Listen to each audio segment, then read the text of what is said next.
Kyrie Jesu Domine, dona eis requiem. Merry Christmas, Happy New Year, good morning. Here we are on Tuesday morning, December 31st, the 7th day in the octave of Christmas. The eve and the vigil of Mary, the Mother of God. Used to be called the circumcision of the Lord, apparently years ago, on the name day of Jesus. He was named, 8 days after birth. If I remember right, I could be mistaken. I haven't really looked it up recently. I'm relying on my memory to figure that out. Anyway, let's talk a little bit more about family stuff with the Holy Family casting its shadow over us from Sunday and Mary, Mother of God. As I said yesterday, talking about the homily that wasn't. One of the things we're gonna shut off Nat King Cole here. There's Holly. Hold on. Get us an instrumental so I don't have to talk over it so much. Him singing is great voice. But let's do a little instrumental music. One of the things that happened in the seminary for me that was really very good was spiritual direction and counseling to really understand myself and the things that shaped me. And it was not pleasant. It was very painful. There was a lot of sorrow and a lot of anger going through those on a monthly basis, basically, for probably 2 years. And that doesn't mean that it was a finished project. It just helped me make sense of it and make peace with it.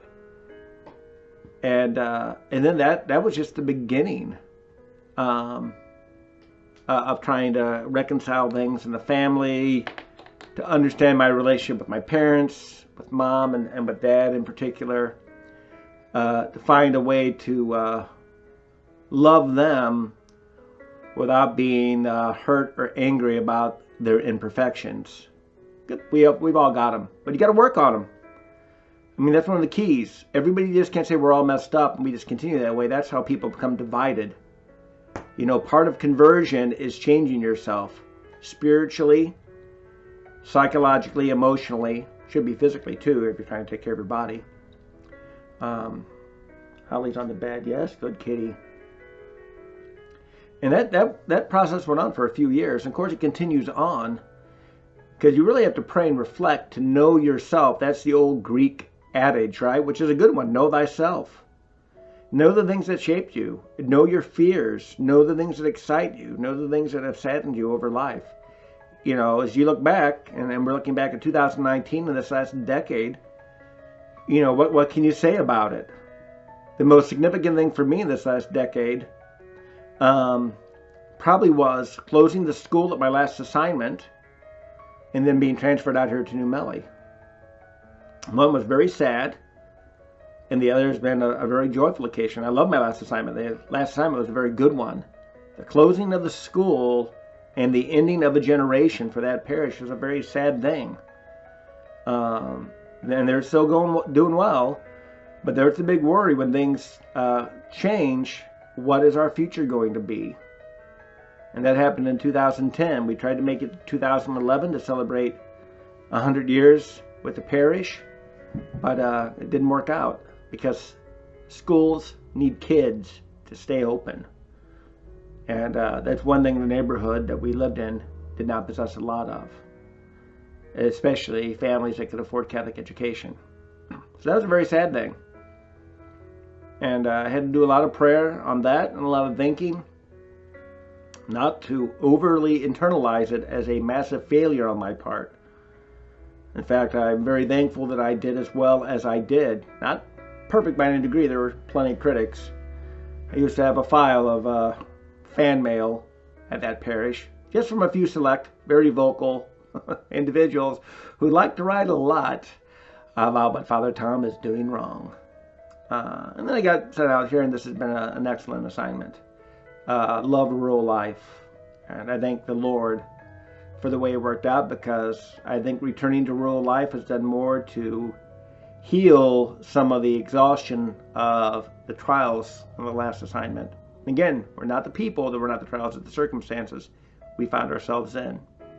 But you always have to be reflecting on things and how they shape you and what you think about them, and not let emotions run your life. That's the key. Let them be a fuel.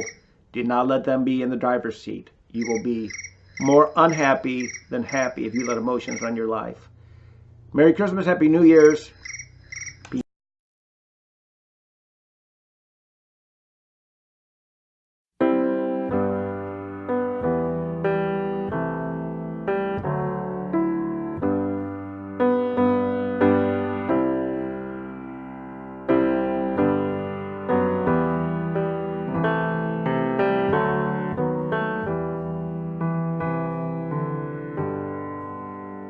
Should old acquaintance be forgot and never brought to mind?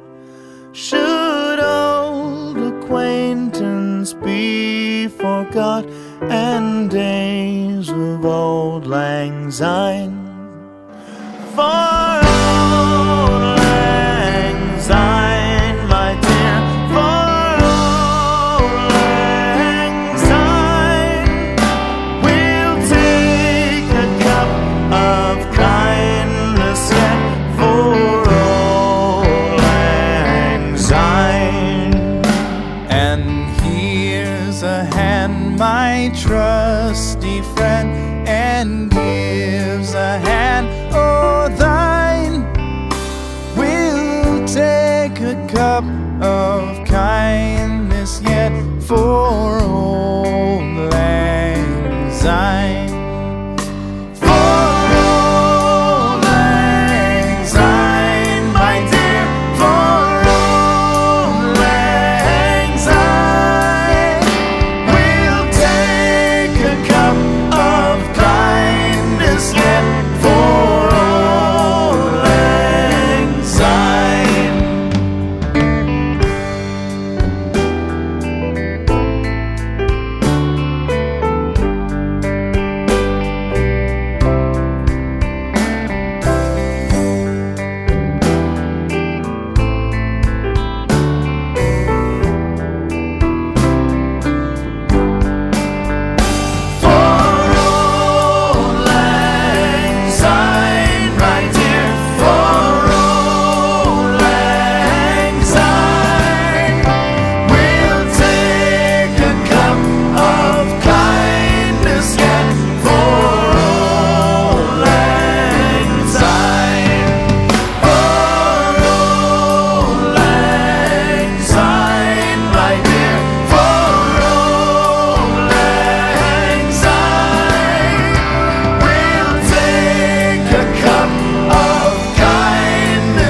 syne.